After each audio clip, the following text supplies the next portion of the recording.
Ton cerveau, ton pire ennemi silencieux. Le vent souffle doucement sur les pensées. Tu crois être maître de ton esprit, mais souvent c'est lui qui te guide sans que tu t'en rendes compte. Ton cerveau n'aime pas la vérité. Il préfère le confort. Il te protège. Mais parfois, il t'enferme. Il t'invente des excuses. Il te dit « ce n'est pas le bon moment. Tu n'es pas prêt. Tu feras mieux demain. » Et toi, tu le crois. Parce qu'il a une voix douce, rassurante, logique. Mais cette logique, c'est un piège. Un piège tissé de biais, d'illusions et de fausses certitudes. Ton cerveau ne cherche pas à avoir raison. Il cherche simplement à ne pas avoir tort.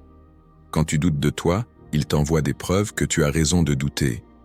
Quand tu crois que tu n'y arriveras pas, il te montre tout ce qui confirme cette idée. Il sélectionne la réalité pour qu'elle corresponde à tes peurs. On appelle ça le biais de confirmation. Un filtre invisible qui te fait voir le monde comme tu crois qu'il est. Et puis, il y a l'autre illusion, celle qui te fait croire que tu comprends mieux que les autres, que tu es au-dessus. C'est l'effet Dunning-Kruger. Plus tu sais peu, plus tu crois savoir beaucoup.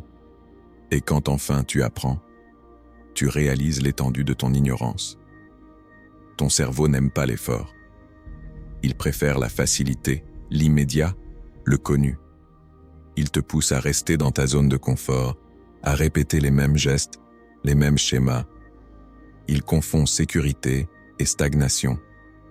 Et pendant que tu crois te protéger, tu t'éteins lentement. Mais il y a une bonne nouvelle. Ce saboteur n'est pas ton ennemi. C'est un gardien. Il agit ainsi parce qu'il croit te sauver. Parce qu'un jour, quelque part, tu as appris que la peur t'évitait la douleur. Alors, commence à l'écouter autrement. Observe tes pensées. Remets-les en question. Ne crois pas tout ce que ton esprit te raconte. Il n'est pas la vérité. Il est une histoire que tu t'es construite. Et si tu veux te libérer, apprends à reconnaître quand ton cerveau te ment, quand il t'invente des limites, quand il déguise la peur en prudence. Ce jour-là, tu reprendras le contrôle, pas sur le monde, mais sur toi. Parce qu'au fond, ton cerveau n'est pas ton ennemi, c'est un outil. Et comme tout outil, il faut apprendre à le manier. Alors, la prochaine fois qu'une petite voix te dit « ce n'est pas possible », réponds-lui calmement « merci pour ton avis. Mais cette fois, c'est moi qui décide. » Et là, tu verras ton esprit se taire. Juste un instant, le temps de laisser place à ta conscience, à ton vrai toi. Et si ton pire ennemi, c'était ton propre cerveau ?